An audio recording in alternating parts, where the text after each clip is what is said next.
الحمدللہ والصلاة والسلام علی رسول اللہ ومن تبعہ ووالاہ وبعد۔ محترم حضرات، اسلامی ماں اور بہنوں، یہ مہینہ جب شروع ہوا تھا تو پہلی تاریخ جمعہ کا دن تھا۔ میں نے آپ سے درخواست کی تھی کہ یہ مہینہ اللہ کے نبی صلی اللہ علیہ وسلم کی پیدائش کا بھی مہینہ ہے، آپ کی وفات کا بھی مہینہ ہے اور آپ کی ہجرت کا بھی مہینہ ہے۔ اس لیے اس مہینے میں اللہ کے نبی صلی اللہ علیہ وسلم کی سیرت و سنت کو پڑھ جائیے۔ مجھے نہیں پتا کہ آپ میں سے کتنے لوگوں نے پڑھا، کتنے لوگوں نے نہیں پڑھا۔ ہمارے یہاں اس مسجد میں روزانہ عشاء کے بعد اللہ کے نبی صلی اللہ علیہ وسلم کی سیرت کا درس اسی وقت سے شروع ہو گیا، 5 منٹ 7 منٹ کا جو بھی جتنا وقت ملتا ہے اس حساب سے درس ہوتا ہے۔ میں یہ نہیں کہنا چاہ رہا تھا، میں یہ کہنا چاہ رہا تھا کہ آج آخری تاریخ ہے، ربیع المہینہ پورا ہو گیا۔ اس موقع سے میں اللہ کے نبی صلی اللہ علیہ وسلم پر جو پہلی وحی نازل ہوئی تھی، جب آپ کو نبی بنایا گیا تھا غار حرا میں، اس موقع کا ایک واقعہ مختصر طور پر ذکر کروں گا، جس میں ہمارے مردوں کے لیے بھی سبق ہے، ہماری عورتوں کے لیے بھی سبق ہے۔ اللہ کے نبی صلی اللہ علیہ وسلم کو جب نبوت ملی اس سے 6 مہینہ پہلے سے آپ غار حرا جاتے تھے، 3 دن 4 دن کا پورا زاد اور کھانے پینے کا سامان لے کر جاتے اور وہاں 3 دن 4 دن اسی تنہائی میں گزارتے پھر آتے۔ اور 6 مہینہ جیسے پورا ہوا کہ اللہ تعالیٰ نے جبریل امین کو بھیجا اور جبریل امین نے آ کر کہا کہ اقرأ۔ اللہ کے رسول صلی اللہ علیہ وسلم نے فرمایا ما انا بقاری، میں پڑھ نہیں سکتا، مجھے پڑھنا لکھنا نہیں سکھایا گیا ہے۔ جبریل امین نے زور سے دبایا اور کہا کہ اقرأ، پڑھیے، آپ پڑھنا ہوگا، کیسے نہیں پڑھیے گا؟ آپ کو تو قوم پوری امت کو پڑھانا ہے، پوری انسانیت کو پڑھانا ہے۔ کہا کہ ما انا بقاری، میں نہیں پڑھ سکتا۔ تیسری بار خوب تیز دبایا اور کہا کہ اقرأ بسم ربک الذی خلق خلق الانسان من علق اقرأ وربک الاکرم الذی علم بالقلم علم الانسان ما لم یعلم۔ اس میں علم ہی علم کا تذکرہ ہے۔ اقرأ کے معنی ہوتا ہے پڑھیے اپنے رب کے نام سے، اقرأ بسم ربک الذی خلق، جس نے پیدا کیا ہے، خلق الانسان من علق، جس نے انسان کو جمے ہوئے لوتھڑے سے پیدا کیا ہے، اقرأ وربک الاکرم، پڑھیے آپ کا رب بڑا کرم والا ہے، بڑی مہربانی والا ہے، الذی علم بالقلم، جس نے قلم سے سکھلایا ہے، تعلیم دی ہے، علم الانسان ما لم یعلم، جس نے انسان کو ایسی تعلیمات دی ہیں جو وہ نہیں جانتا تھا۔ ان آیتوں کے نزول کے بعد جبریل امین اپنے سفر پر گئے اور رسول اکرم صلی اللہ علیہ وسلم اپنے گھر آئے۔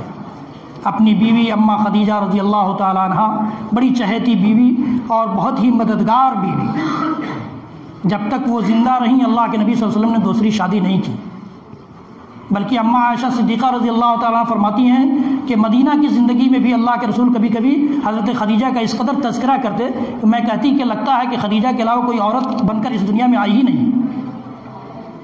اس قدر مددگار اور دوربین شخصیت تھی اماں خدیجہ کی۔ اللہ کے نبی صلی اللہ علیہ وسلم آئے، کہا کہ زملونی زملون، ڈرے ہوئے سہمے ہوئے آئے کہ بھائی یہ کیا ہو گیا میرے ساتھ، نیا واقعہ پیش آ گیا۔ آج کی خواتین ہوتی ہیں، ہماری مائیں بہنیں سن رہی ہیں، آج کی خواتین ہو اس قسم کا کوئی واقعہ پیش آؤ تو فوراً اوجھا جی یاد آ جائیں گے، اوجھا جی یاد آ جائیں گے یا جھاڑ پھونک والے یاد آ جائیں گے۔ اور اماں خدیجہ رضی اللہ تعالیٰ نے کیا کہا کہ ٹھیک ہے میں کمبل اڑھا دیتی ہوں، لیکن آپ کے ساتھ جو ماجرا پیش آئے وہ تو بیان کیجئے۔ اللہ کے رسول صلی اللہ علیہ وسلم نے واقعہ بیان کیا، کہا اماں خدیجہ نے کلا واللہ لن یخزیک اللہ ابدا، ہرگز نہیں، اللہ کی قسم اللہ آپ کو کبھی رسوا کر ہی نہیں سکتا ہے۔ میں نے جو آپ کی 15 سالہ زندگی دیکھی ہے، 25 سال کی عمر میں اللہ کے نبی صلی اللہ علیہ وسلم کی شادی ہوئی تھی اماں خدیجہ سے، اور 40 سال کی عمر میں نبوت مل رہی ہے، 15 سالہ زندگی جو میں نے آپ کی دیکھی ہے، وہ زندگی ہمیں یہ بتاتی ہے کہ اللہ تعالیٰ آپ کو رسوا نہیں کر سکتا ہے۔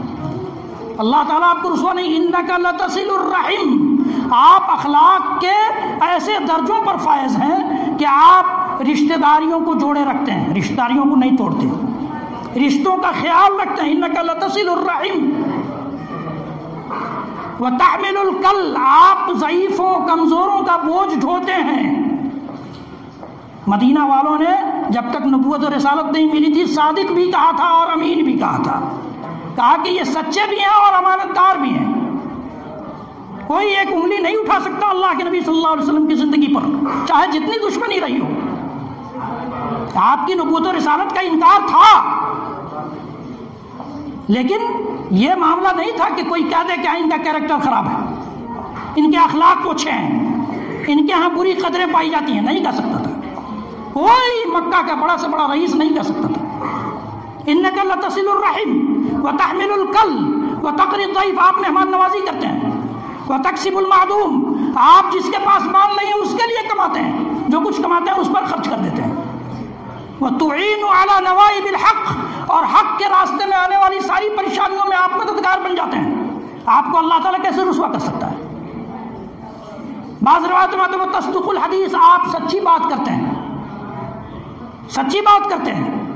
یہ اخلاق اللہ کے نبی صلی اللہ علیہ وسلم کے اس وقت تھے جب آپ کو نبوت مل رہی تھی۔ کس نے بتایا ہے؟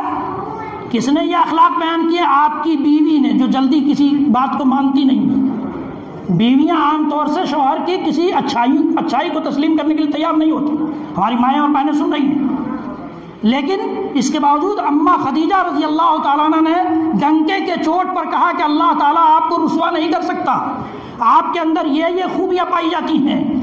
اور پھر اپنے چچیرے بھائی ورقہ بن نوفل، جو اس وقت انجیل کے بہت بڑے عالم تھے، انجیل کے بہت بڑے عالم تھے، اس سے پتہ چلتا ہے کہ کوئی اس طرح کا معاملہ ماجرا ہمارے گھر میں پیش آ جائے تو کتاب و سنت کا جو علم رکھتا ہو اس کے سے رجوع کیا جائے، اس کے جانب لوٹا جائے۔ یہ نہیں کہ فوراً اوجھا جی کے پاس پہنچ گئے، پنڈت جی کے پاس پہنچ گئے، ہاتھ دکھلانے لگے، اپنی خبر پوچھنے لگے۔ اللہ تعالیٰ نے ہمیں اور آپ کو جو نبی اور رسول دیا ہے، ہمیں اور آپ کو جو شریعت اس نے دی ہے، ہمیں اور آپ کو جو کتاب اس نے دی ہے، ہمارا اور آپ کا اس قدر تو ایمان ہے ہی کہ اس کائنات میں سب سے اچھا ہے، پھر ہم دوسروں کے پاس کیوں جاتے ہیں؟ ساری چیزوں کا حل اللہ تعالیٰ نے اپنے قرآن اور اپنی نبی کی زندگی میں رکھا ہے۔ بس ہماری اور آپ کی کمی یہ ہے کہ ہم ان چیزوں سے آگاہی حاصل کرنے کے جو وسائل ہیں ان وسائل کو اختیار کرنا نہیں چاہتے۔ تو اس واقعے میں ہمارے لیے، آپ کے لیے اخلاقیات کا درس ہے، اخلاقیات کا درس ہے۔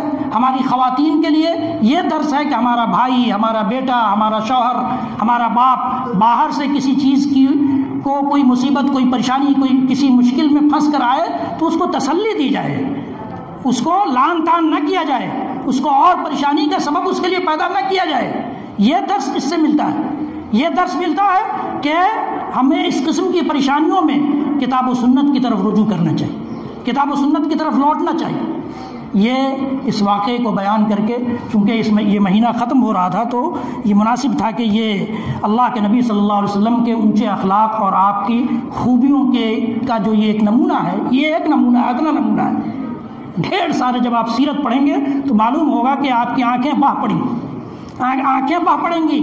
ایسے ایسے واقعات اللہ کے نبی صلی اللہ علیہ وسلم کے آپ کی زندگی میں پڑھنے کو ملیں گے۔ اللہ تعالی ہم سب کو اپنے نبی کی زندگی سے روشنی حاصل کرنے والوں میں سے بنائے۔